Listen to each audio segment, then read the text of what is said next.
Welcome back to the Right Questions podcast. I am your co-host, Todd Parker, and I'm doing fantastic today. It is a wonderful day. I am excited. I am pumped. We don't have a guest. We're just gonna we're gonna lean into some of our expertise today. Bridget, Professor Sampson, how are you doing today? Yes, Professor Parker, I am doing well, and I'm excited to dive back into being a professor, which we both are. And as you know, I'm a retired professor, so we're gonna have some fun today playing with our academic content, but making it very relatable in the real world.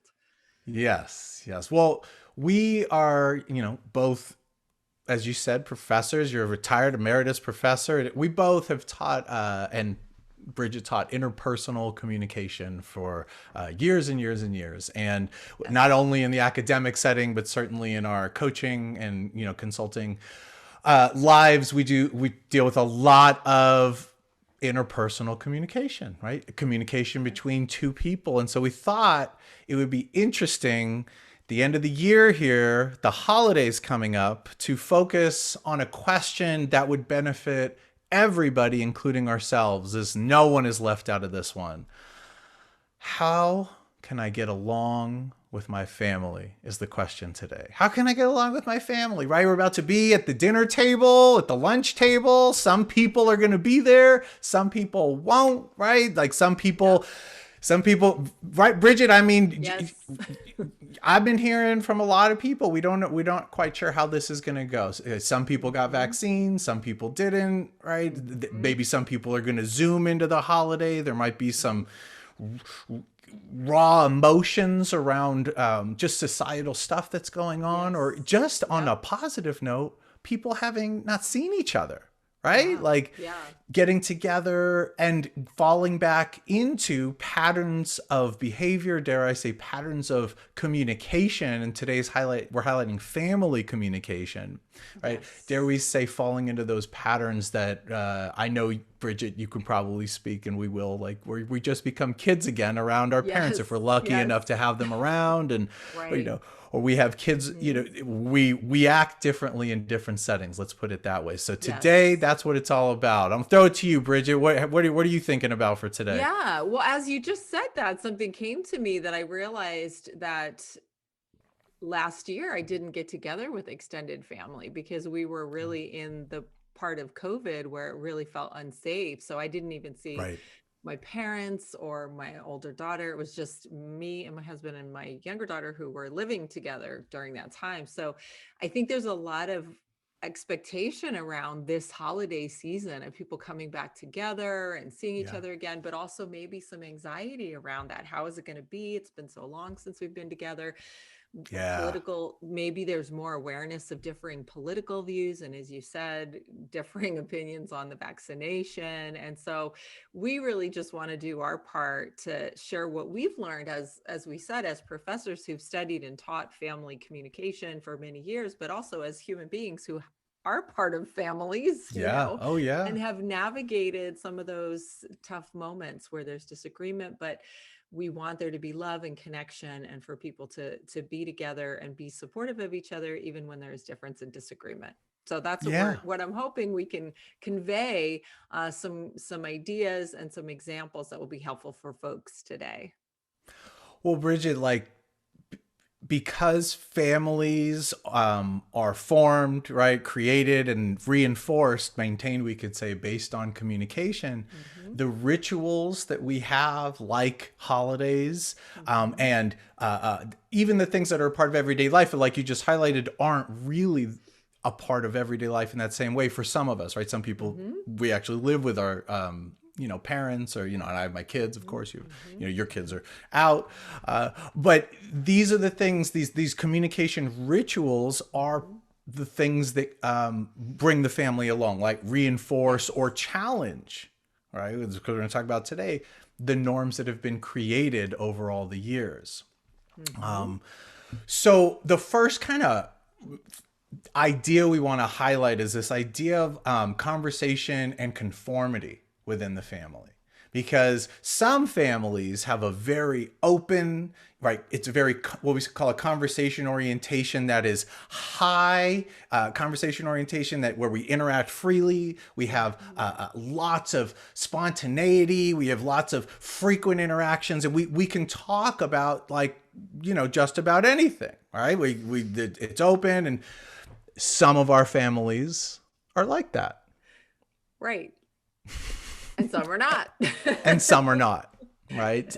Yes. And this isn't to judge. This is for No. you to recognize what are the patterns that go on in my family, and how do I want to engage in them or recognize them and, I don't know, do something about them. That we're going to get to that by the end of, like, how can we do something? What is our influence in this whole situation? So yeah, this idea of conversation orientation and conformity orientation, right? Because we may be very open in the topics we discuss, but we may be very closed in what idea you're allowed to have about the topic.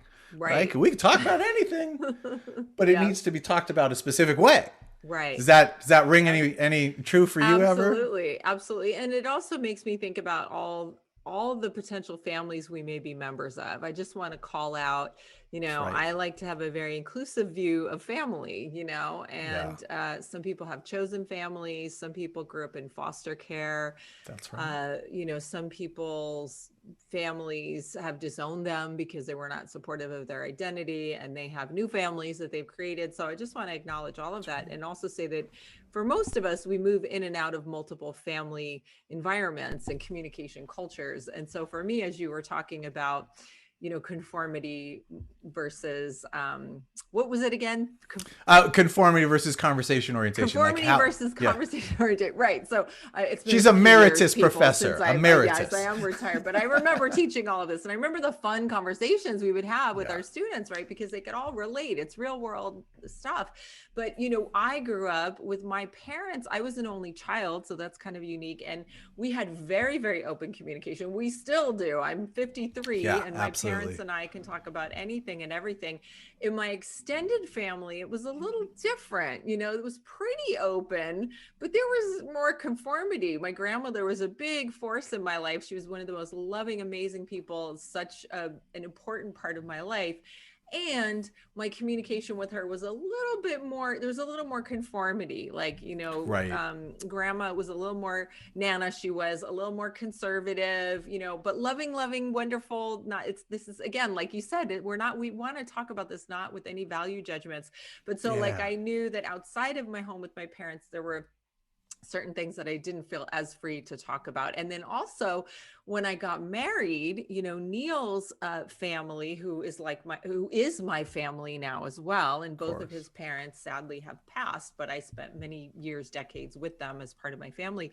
The communication was, again, not as open as what I had experienced with my parents, which I've now realized is so rare for it to be so open. So I had to navigate that and kind of figure out what are they comfortable with. I'm not going to come in as this guy's girlfriend and be like, okay, let's talk about everything, right? I had to pick up on cues and adapt and be flexible and learn what their family rituals were. They also, my husband's family is Mexican American, so there were a lot of rituals and traditions that I wasn't familiar with. So I learned and embraced the culture and the food, and so all of that came to mind as you were talking about these different family rituals and communication patterns. And I hope that others, as you're listening, I hope our listeners are thinking, wow, how much conformity was there in my nuclear family and my extended family and other families that I've been a part of? And what are my thoughts about that? What are my feelings about that? And how have I navigated that and adapted and learned as I've gotten older? So like, if that's fantastic, because if your family is high in conformity orientation, to give it some academic thoughts, right, just some labels to it. If they're high in conformity orientation, then they seek harmony. Y'all seek harmony in the group. Right. But with that comes a lot of interdependence and obedience.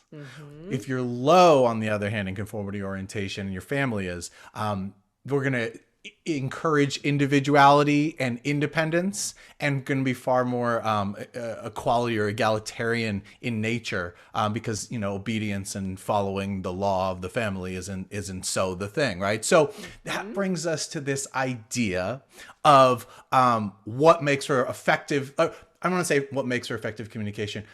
Let's move into a little bit of this.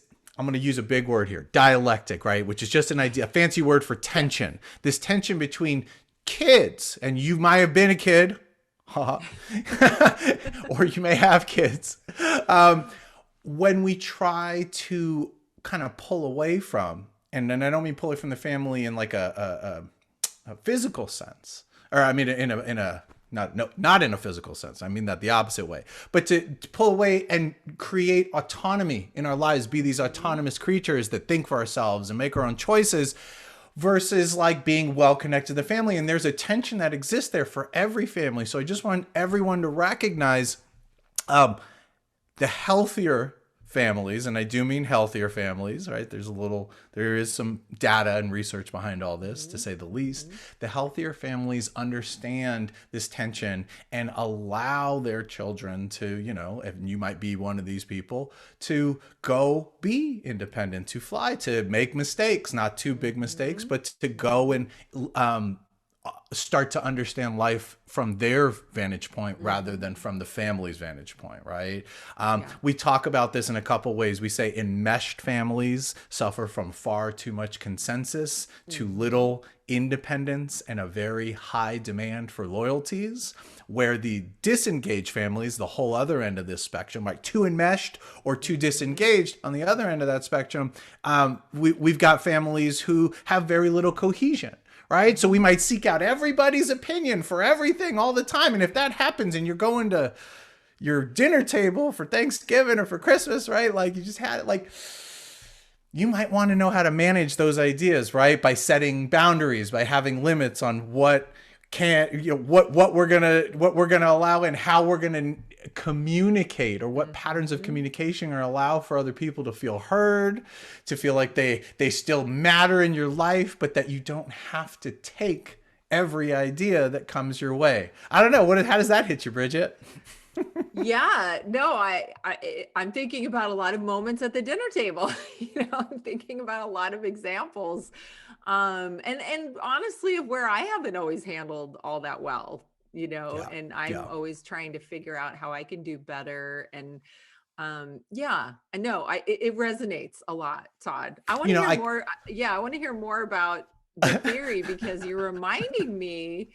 It's like my brain is going to all these moments and all these examples. And that's why I think theory is so valuable, because it sparks those moments of insight, like, oh, that's what was going on there. It was an issue of enmeshment. It was and me trying to pull away. I'm trying to be autonomous. Right. Yeah. And I had so much autonomy, and I, for better or worse, that sometimes I had too much freedom to like pull away and be really confrontational and really kind of detach without having that, that balance of, I think coming in and out, is kind of the balance we want. And especially for our kids, I'm thinking of some clients that I coach, and we coach families, we coach, high school and, college age, kids and families. And I should say students, because they're not all kids, or adolescents and young adults and adults. Some of them, very much adults in college. Yeah.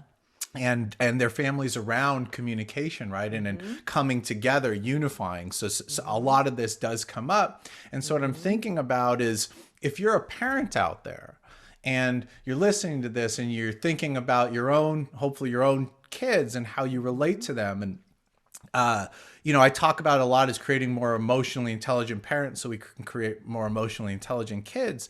If you recognize what we're saying here, that there's this pull, we know our children want to pull away from us, and that we want to support that growth and their autonomy and independence, and not be so interdependent and enmeshed with the family that they don't need consensus from the family to make decisions, right? That requires something of us in those moments, parents, I say, to then emotional control over things, over self when we disagree with the things that our kids are saying, to ask them questions and draw them out, right? These are strategies for healthy communication that allow for, well, your kids to feel what we call, or maybe you could see yourself in this in multiple ways, what we call confirming messages, right? And I'll juxtapose that with something we call disconfirming or even disagreeing messages, because there's multiple levels of, messages that we can send. So what we want to give are confirming messages, messages that make people feel heard and recognized, and valued, right? Because once we feel valued, we're far more inclined to listen. Yes. We're far more inclined to be agreeable. Yes. Right? So I'm curious, Bridget, but I know, we have a strategy that we're going to highlight in a second. Did anything come to mind, though? Is there anything you do that you can think of, either as a kid or as the kid in your family with your parents, or as the parent with your own children, to that is confirming messages rather than, disagreeing or disconfirming messages? To be honest, I love this this theory and this idea, because I think when my kids were younger, I did more of the disconfirming. They would love to push my buttons and challenge me and throw out ideas that they knew I would disagree with and that would get me emotional. You had debaters. Well, you had had like, my kids, oh my goodness, yes, one a champion, literally a champion debater on the national stage, and the other, this is not a joke, could have been, just really both, so I can remember how I would, when that would happen, I would just confirm. I would only imagine, Bridget. That's not right. Oh my God. Because, and the funny thing is, we all agree, like, on the core things in life and politically and, values and things like that. But we would just really get into it. And what's funny is now, so my kids are 20 and 24. Right. I think they would, for the most part, agree that almost all of my messages are confirming, like, no matter what they say or do. I've learned over the 20 and 24 years, like, it doesn't work. I'm not going to change their mind. And nor should I, nor do I need to. Like, they are their own human beings. They deserve to have their own opinions. And the more I kind of engage, the more fun it is for them, right? To keep you do that to me too. Everybody does that to me. It's like poke. I guess I'm fun to do that too, So now I'm like so zen and just like, great. Oh, is that what you think about that? Okay, cool. That's great. Or is that what you're going to do? And I think both of them would say that there have been times when they did that and they kind of knew they weren't really going to do the thing, or they didn't really believe wholeheartedly in this certain viewpoint, but they were just kind of playing with me to see. And once I stopped, disconfirming, right, and getting so worked up about stating my view and how it was different, it kind of diffused it all. And I think my relationship with my kids is pretty chill now, because they still do those things. Like, well, you learned, so you controlled. I confirm all. I confirm. When we talk about what you have control over, right? Like, you not only do you have control over yourself, you have influence over your kids by controlling yourself. And that's exactly what you're doing there, is just allowing them and autonomy for them to be their own person, like you said. And I'm sure you weigh in, though, when is necessary. That was where I was going to go. And I wanted to say that, of course, if our children, adults or young children, or at any age, are doing something or thinking something that's potentially harmful, we have to step in as parents. But I think we can do that in a confirming way. Like we were talking about this before. Guardrails while confirming. Like saying, I understand that you feel that way. I completely get it, that you see it this way, that you want to do this, or that you're having this, this feeling or this thought. Like, it's still confirming of their humanity and their feelings and their thoughts and their desires. That's right. But then once we do that, once we offer that genuine confirmation, we can then add in an alternate perspective if it's needed. That's what I wanted to get to, Bridget. This idea that, because I don't want you to out there sitting there like, oh, they just like, confirm everything. No. Like we have big, strong, very real opinions on everything. Yes. So The idea, though, is that you don't get to decide everything for everybody, and not even your kids, right? But, Right. we're talking about families here. That's why kids Mm-hmm. keep coming up. Mm-hmm. Just like you didn't want your parents to decide everything for you, or whoever raised you, your grandparents, a friend, what have you, right? So, Mm-hmm. this is the strategy. So now here's the tool. There are ways to send confirming messages that don't agree with what the person is saying. All right. Yep. So we talk about it in three different levels of confirming communication or confirming messages. So we talk about it as like the lowest level is just recognizing that a person said something and spoke, right? Like, Mm-hmm. and just they're here, they said Yeah. something, it Yeah. deserves to be recognized. And you'd be Yeah. shocked. I'm going to jump right in. Like, if you think about yourself, how many times you're looking at your phone or some piece of technology, a TV, what have you, and your child or your partner or somebody says something to you and the most basic fundamental act of confirming is missed at that moment because Mm-hmm. you don't recognize them. So that's the first level, Yes. right? Just Mm-hmm. recognizing someone, that the feeling of dismissiveness that comes in that moment, you have Mm-hmm. felt it yourself. So I might challenge you to think all the times, not purposefully, that you Mm-hmm. did that, and maybe challenge you to make a change. Yeah. So first level, recognizing, just the most basic level. Second level, acknowledging. So you recognize and then you acknowledge. It's like, Mm-hmm. okay, I see you. I hear your ideas and your feelings. You know, it's certainly a stronger form of communication. It sends Mm-hmm. a signal that, like, I not only heard you, but like I might have some ideas about it coming up, right? Right. And then those ideas coming up, recognize, acknowledge. Maybe that sounds like paraphrasing. Right? Oh, I hear you Exactly. saying this. I Yes. hear you saying that. Mm-hmm. Sounds like you Mm-hmm. feel like this. Something, Mm-hmm. Bridget, you and I coach ourselves and Yes, everyone yes. around And communication. it's so Paraphrase what you heard. important and it's so underused. Like just to say in your own words back what the person just said to you is so validating and shows that you're really not just listening. And my computer just did something weird. Okay, but now it's You're back. good. You're good. Yeah. But so paraphrasing to show that you're not just listening, but you're processing and you're like, okay, let me think of it. So you're saying that this is how Right. you feel and this is why. And it's based on your experience, with And X. Yeah. you can leave it there. That's the whole point. At that Yes. moment, if you're sitting around your Thanksgiving, Christmas, just family table, it's not even a holiday, you're just hanging out, right? And this is happening, it's a get together.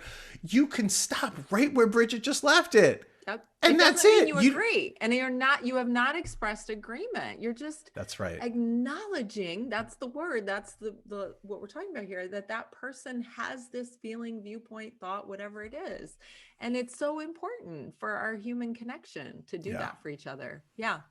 Now, there's a third level, like I said. So if you do actually agree, you can endorse Mm-hmm. it. You say, yeah, Mm-hmm. so I recognize, I Mm-hmm. acknowledge, and I fed it back to you. Mm-hmm. Now I endorse it. Like, I agree with Mm-hmm. you. Highest form of a confirming message, but you Yes. don't have to endorse something to help someone feel recognized and Right. acknowledged. And that's really the takeaway from this. Exactly. You use this strategy, I promise you, I don't want to say promise, I have a strong inkling that things will go better for you with your family if you can master this idea and start to put it into practice in your personal lives. Absolutely. Absolutely. I I certainly want use to, it. yeah, I Dad, want don't be to, listening to this. Now he knows all my tricks. we're My going to send this sister, to all she's our gonna family know members all like, the hey, listen tricks. to this. My partners, Right. like, so that's Right. what you were doing. Right. But I want to do a tiny tangent that is more related, and I'll come back, but to Yeah. interpersonal communication in general in the family. I know we're really focused on how to get along as a family because it's so important, and how to minimize conflict and keep connection and that sort of thing. But with endorsement, one thing I noticed that people do a lot is they'll say, "Oh yeah, the same thing happened to me," and then they'll go off on a tangent and make it all about them.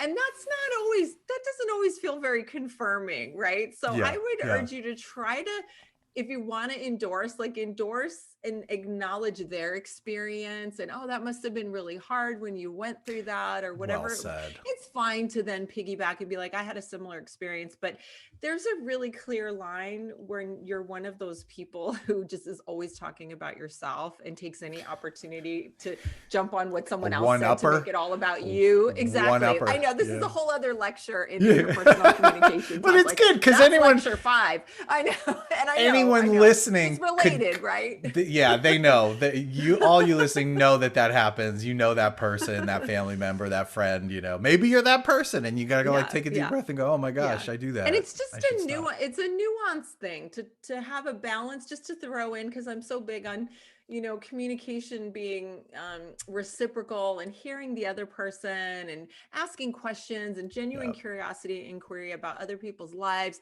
but then also sharing, because it's also not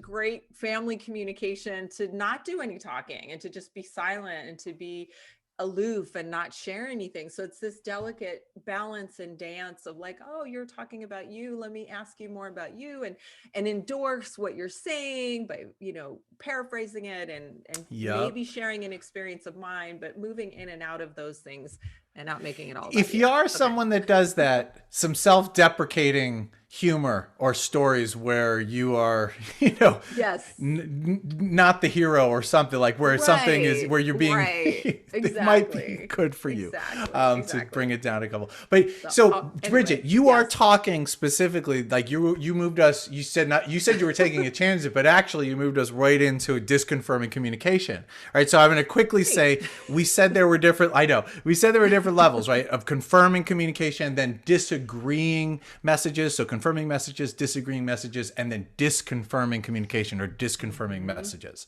So we talked about confirming messages. The disagreeing messages, I'll say very quickly, are right in between. They lie in between disconfirming and confirming messages. They're the middle ground. They're like not quite as problematic, but they're still not great. So being argumentative, or what we call argumentativeness, complaining about things, which is really giving, not adding a lot to a situation when we're complaining. No. And then the most destructive way that you can send a disagreeing message, which is being like aggressive, like attacking, people's self-concept, what we call ad hominem attacks in argument, right? Like just attack instead of talking about an issue or an idea. That brings us to what you were saying, Bridget, about disconfirming communication. So I heard you a couple ideas in the story, what you thought was a tangent. I hear a couple ideas here. So there's 7 types of disconfirming responses, and I'm highlighting this. Remember, we're being professors today. Yes. Like we do this all the time. Professor Parker. Yes. So we're giving you some bullet points onto, what is going on at our family tables and how do we make it better. That's what we're doing here. Yes. What you were talking about, I think, Bridget, has to do with one, a type of a response we call impervious response, right? Which just fails to acknowledge that another person is communicating, or I should say, I was talking about that when people don't walk in, people walk in or kid walks in, we don't pay attention, or someone says something and have you ever said something at a table and nobody responds to it? You're like, what? I know you heard me. Like, what is going on here? Can someone at least nod and be like, yeah, or like, I heard you. The turkey's not that good. I mean, Mom, it is. It really is that good. Yeah. And you know what? I won't go. I could go off on all of these and say a lot, but I think we do that to kids a lot. And I really want us all to not do that to our kiddos. Our kiddos need to know that we're hearing them as much. Our kiddos deserve just as much acknowledgement for the things they say as adults. That's right. As adults. Oh, Bridget, you're thinking I'm getting a little nostalgia. I'm thinking back to my childhood table. I was actually talking about this the other day with my partner Rebecca, and we were saying how the kids get to get up. Maybe it's like, what are the patterns, right? The kids want to get up from the table, and like, do you let them up? Or can they have their phones at the table now? Like, I didn't have a phone. You didn't have a phone. I had a Game Boy at one point, but I was not allowed. My parents will remember this. They're probably listening to this, I'm sure. I wasn't allowed to get up and go anywhere. I had to sit there while the adults talked and drone on and listen to the crap that I had no idea who that person was and what we were talking about. And now it seems a little bit different. It's a little more maybe laissez-faire, a little more lax, like, let's let the kids go do this or that. Yes. It was an interesting observation. Yes. And the second, if I can go and give the second one, since we are please, Professor Parker, if you don't mind, because it's related, is interrupting, right? The second. I'm sorry. What? Wait, hold on. Stop. Wait, what? I'm just kidding. The second. Wait a minute. I'm just trying to interrupt you. Professor Parker, we're co-teaching this lecture here, and I'm remembering all the theory as we're going through it. The second one is interrupting responses, which is another one we do to kids. That's right. Right? That's right. It's Let me just stop you right there. Kids, we say, no, I will not let you interrupt. We say to the kids, don't interrupt Aunt Sally, right? Oh, that's rude. But then when little Joey or little whoever is speaking, it's like, anyway, so do you want some more mashed potatoes? And wait, I was saying something. The poor little person is thinking, right? So impervious responses, interrupting responses. What's the next one? Do you ever have the experience where you said something and someone says something back and it makes no sense because they weren't listening, and you're like, I know that fool was not listening to me right now. They are not listening. That makes zero sense. Yeah, so that's what we call irrelevant responses, and it's incredibly dismissive because it says literally anything, a thought in my head, a dog barking, whatever's going on, literally anything was more important than listening to what you just said right now. Yes. And nobody likes that. And it ties right into tangential responses, go right along with irrelevant responses. That's the fourth one, right? Like they're basically the same thing, but tangential responses, they do something else. And it goes along sometimes with the one-upper that you talked about, right? The piggybacker. These things, they happen so quick. And I want you to pay attention. We want you to pay attention from this at your dinner table, okay? Or lunch, breakfast, whatever. The tangential response takes the irrelevant response and then turns it. It's like kind of irrelevant, and then it turns it into what that person wants to talk about. Yeah. Right? Like, that sounds like when... No, that was not at all what I was talking about. It's like, you just walked in the door, like dying to tell this story and waiting for any opening that is not even related so that you could run off on your story. Exactly. That's exactly right. Wait, by the way, I have to say something, Professor Parker. We are not suggesting that you point these out to people, okay? Well said. We hope that you will, in a lighthearted way, recognize them and know that person likely never took an interpersonal communication class, likely did not listen to this podcast, is unaware. Be kind, be gracious. All we're saying to you is try not to do it yourself. Because I can admit that I do these things occasionally, and I'm aware, and I know the theory, and we are professors, and it happens ourselves, right? So don't be calling people out, please. That's not what we're saying. Just know that. All right. Now, this is where knowledge becomes power, because you get to know it. You take the information, I should say, and turn it into knowledge by practicing it, but not labeling it out loud. You have an inner monologue. You can observe. You're an adult. You can observe, think things, not say them out loud, and then make choices with your communication, which is what we're about to get to with some suggestions. We kind of sprinkled them across, so we're going to be really clear and precise in what we're suggesting here as to how you manage these interactions.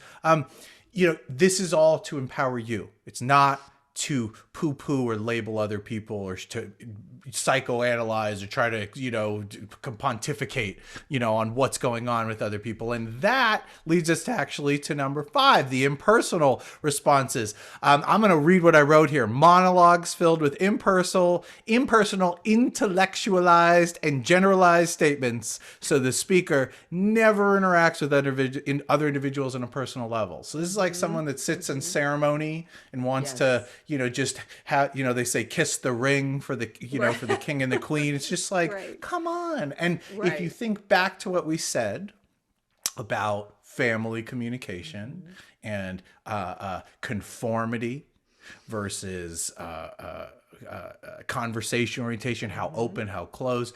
There are figures in families that play this role, and these types of disconfirming communication messages go right along with it. So these aren't like separate categories. These are the houses for the different theories we're talking about. I'll just throw the last two out there because I want to move on. Ambiguous responses, which are like kind of vague and have a bunch of meanings behind them, and it's kind of like everyone at the table is like, "What are they like? What?" Was that what they meant? And then later on, you have to talk about it with someone like, "Did you hear what Bridget said? Is that what she actually? Is that what you got from it? Because I got something totally different. Was she talking about you? Was she talking about really vague, weird things, ambiguous, and then things that are just incongruous. The last one, number 7. Incongruous responses, which are just contradictory messages where we say, oh, that person seems to be talking at us two sides of their mouth, is what we're saying incongruous response. It just, the verbal, the nonverbal, this stuff doesn't unify. It doesn't make sense. And it creates cognitive dissonance, around the rest of the people, or I should say not cognitive dissonance, just confusion among the table and who's around. So it leaves everyone feeling a little weird. What can it lead to, Bridget?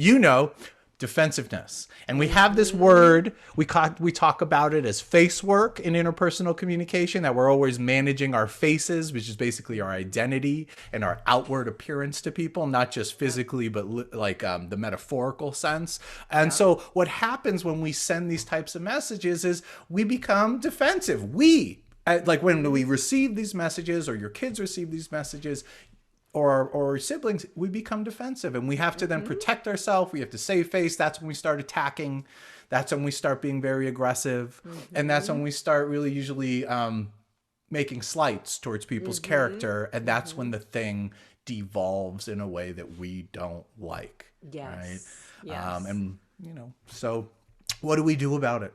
Like, how do we reduce the defensiveness? All right. There's a couple ideas about what we can do, and really they come to us in the form of tensions, again, that each of us has to be aware of, we would recommend, and manage. So, Bridget, do you remember the first one? I do, and it's such an important one, and we talk about this in coaching all the time: evaluation versus description. That's right.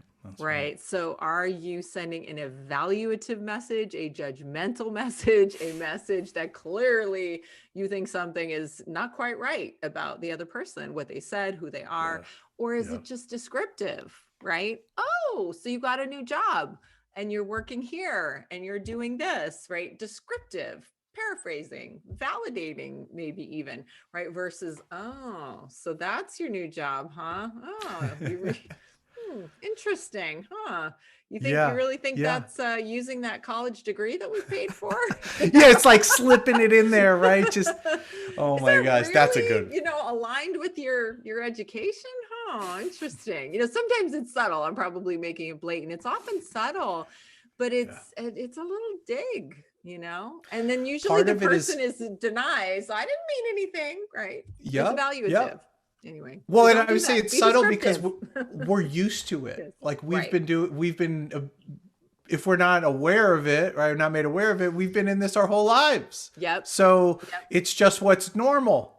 Right. And so we're trying to highlight some of this so that you can say, oh, that's very interesting. I noticed that there was a lot of evaluation and not a lot of description when I shared my new job. And then I'm going to take the second one, Bridget.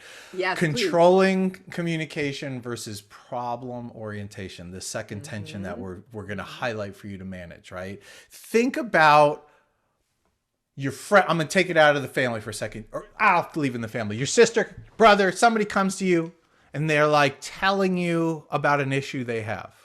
What is your orientation to that? Do you have an immediate agenda of what they should do, how they should solve the problem? And then do you describe, evaluate, like they go kind of, do you prescribe something and tell them, are you directive in what they should do, which would be considered controlling? Like, this is what you should do. Oh, I know what you should do. Oh, and then that happened to me, and this is what happened. So this is exact versus like problem orientation, which would say like, be curious, ask questions, help them understand what's going on, what the problem is. Ask them, what options do they see available? Help them work through it, but not try to control the outcome for them. You don't have to save or protect them, even if they're your kids, 20-something-year-old kids, right, Bridget? You can probably speak to this. You have to help them figure it out. And that means helping them work through the problem, right? Doesn't mean leaving them to just do it on their own, but it's actually not controlling it. Yeah, it's actually pretty rare that people are wanting like advice and solutions. And if they are, they'll ask, it's like that thing about unsolicited advice is really something to pay attention to. If they're not asking for advice. I say all the time, ask them. Just say, Rebecca, say, do you want me to listen? Right. Or are you looking for advice right now? And she'll say, sometimes she'll go, I want you to listen for like 5-10 minutes. Right. And then I'll tell you.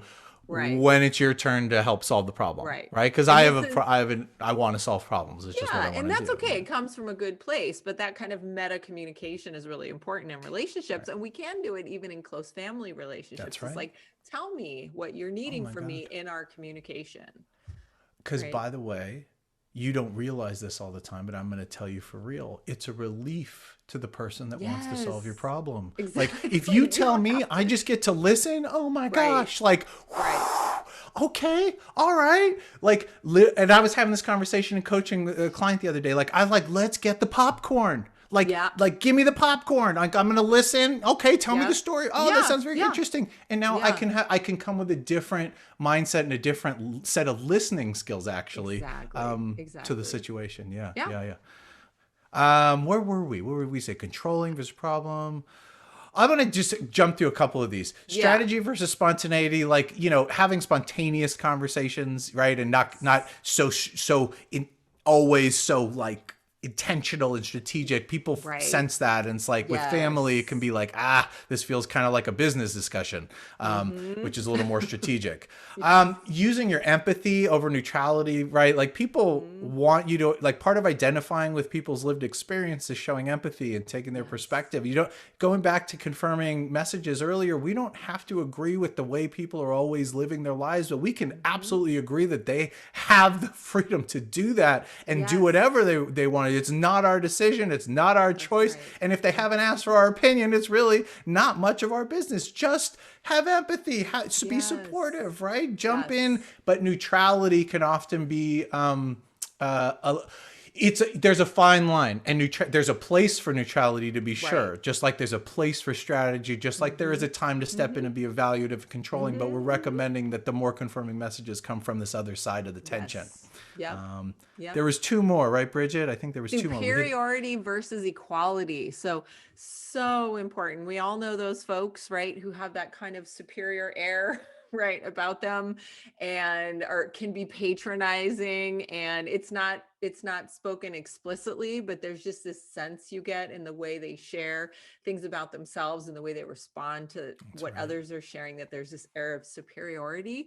And we really want to work to, regardless of age differences, maybe differences in, I don't know, educational levels or careers, or we're all human beings. We want to create a feeling of egalitarianism.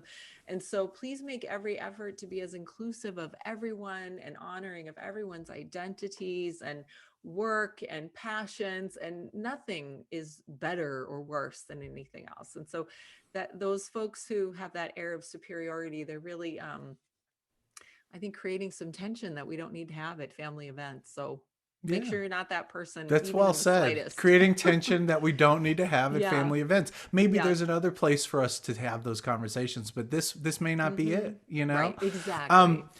What you're saying there, Bridget, goes hand in hand with the final one, which is this idea of certainty versus provisionalism when we communicate, when we speak. So I have a saying that I got from, we're rhetoricians, we work in rhetorical theory, and I'm using some academic words here, but the whole point is that we're dealing with like the sending and receiving of messages. And so because I teach argument, I've been well versed in argument, and rhetoric, there's this idea we call I'll just say we have this idea that we walk into every situation, and I've adopted this as my perspective in every situation, that I don't have a monopoly on truth.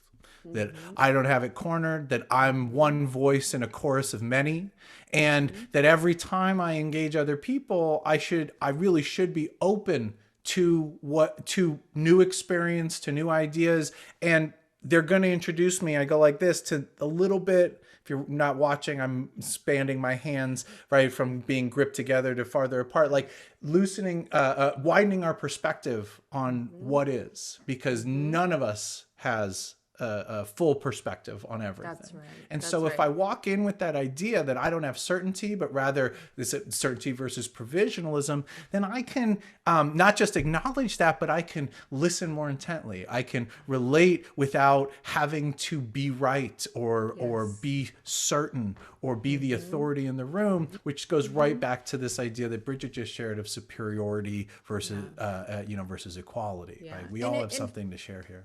to make it concrete, it is concrete, but to make it, specific, when I think about this, I think about those folks who are likely to say things in absolutes, like she's a terrible person, Oh and yeah. it's like I've had someone say something like that, and it's like, oh, I love that person, I care about that person, and could maybe just say, oh, I don't really care for her. Like, that's fine, you don't care for her, but to say with such certainty, to talk about this tension, certainty versus provisionalism, Yeah. it's hard if someone disagrees, then you're like inviting conflict, versus just saying it in a slightly different way that allows that this is your opinion, you have every right to state it, but that someone might disagree. That's what being provisional means versus This is, certain. I'll give you an example with my father, and he'll laugh when he hears this. Like I'm giving away all my secrets here, but and I love my dad. We get along, fantastically, and we've learned to have contentious conversations over the years. Like when I say contentious, just like things we both care about that we don't Mm-hmm. necessarily see eye to eye on, Mm-hmm. in far more effective ways, healthier, more productive ways. And Yeah. one of the ways that we do that is with this idea of certainty versus provisional. And one of the things I do is to go back to recognition, acknowledging, and endorsing. I say, gosh, Dad, like, he's going to hear this now. Like, gosh, Dad, like, that's really interesting. Like, I hear what you're saying. This, and this. I don't really see it that way. And of course, I have a strong opinion on this. But you make some interesting points, and I'm gonna Mm-hmm. have to like think about it. Like I need to think about Mm-hmm. what you said here, and just Mm-hmm. end it at that, right? Yeah. Like we don't always end at that, to be always honest, but a Yep. lot of times we do. We've learned over the years, I should say. Yes. Now we Yes. do end there. We Yeah. stop and say, "Yeah, okay." And I'll go, send me an article about that," and he'll say, Right. "Yeah, I will," and I'll say, "I'll send you something too," that so we can both learn more, because Yeah. neither one of us has a corner on the truth. Yep. All I right. think that's a great example. We should all try to do that at some point during the holidays with our family. I love it. So to wrap it up, Bridget, I want Yes. to talk about this idea of invitational communication to bring this full circle. Like, what are we really aimed at? Inviting others in. This is where we started. Mm-hmm. Inviting others in to see the world in some way, the way we see it, but really just open and invitational to get along, to answer the question, like, how do I get along with my family better? We've given you a lot of ideas, but here's a couple, concrete things for you to focus on and pay attention to, right? So, Bridget, you want to take the first one? I'll take the second one. Yeah, we both have meetings in a couple minutes, so we're gonna. I know do we've got to this. jump out of here. Let's get it. We're gonna We'll get wrap it into up. Seek more information. Ask questions. Be open Yep. to more information. Paraphrase the speaker's thoughts and feelings. We've talked about that quite a bit. So important. Remember to do that. Yeah. So what And she's agree with- describing. Sorry, Yeah. go ahead. Yeah. Go ahead. No. Agree. And What the I last just one want to is say. agree with the critic. Because when people are at your holiday or family table, there's certain to be some veiled or even overt criticism that happens. And one thing that we all need to know how to deal with is that, like, how do I deal with some some criticism that it kind of triggers me, I don't feel good about, it gives me some negative emotions. How do I deal with that and still stay in there with the family? She just told you, seek some more information, ask for some specifics, request more information from the person, guess about the specifics if you have to, right? Are you saying this? Are you saying that? Like if they're unable to provide the specifics, is maybe they don't know what they're talking about. Maybe they don't have any evidence for the thing that they just said. And maybe you don't have to respond defensively. You can just seek information and let them realize through questions that they don't have a fully realized or formed thought about you, and then you can help round it out. But let's ask for the specifics, paraphrase what you hear them saying, and then if you want to, may even agree with them. Like, you know what? Wow, I hadn't really thought of it that way. I can see how you would see that, you know? Yeah. And do things like that. So in all of this, your language choice matters, your tone matters, your demeanor matters, your smile matters, your gesture matters, right? All of this, certainly far more than we could give you in a 50-minute podcast today. But we wanted to put on our professor hats for a second and really just offer you some tools and some hopefully very valuable tools to help you manage yourself and the family situations that you're sure to encounter in the months to come. Bridget, what are your final thoughts for us as we head out? Just a thank you to you, Professor Parker. I know you are currently still Professor Parker, and your students are very lucky to be in your classes. You really brought this academic content to life, and I thoroughly enjoyed talking about it with you. And I also have no doubt that my family gatherings for the holidays will be a little more harmonious because we had this conversation. So thank you. Well, fantastic. I'm happy to hear that. And as we always say, we hope you got value from this. Share it. Send it around, maybe share it with your family in anticipation of some of these events. So everyone's on the same page. Doesn't need to be a secret. Everyone could just be back there with the same kind of knowledge. Knowledge is power or information is power when it's turned into knowledge. So with that being said, be good people, make great choices like we've recommended here today. And we will see you next time. Bye. Happy holidays. Happy holidays. Bye.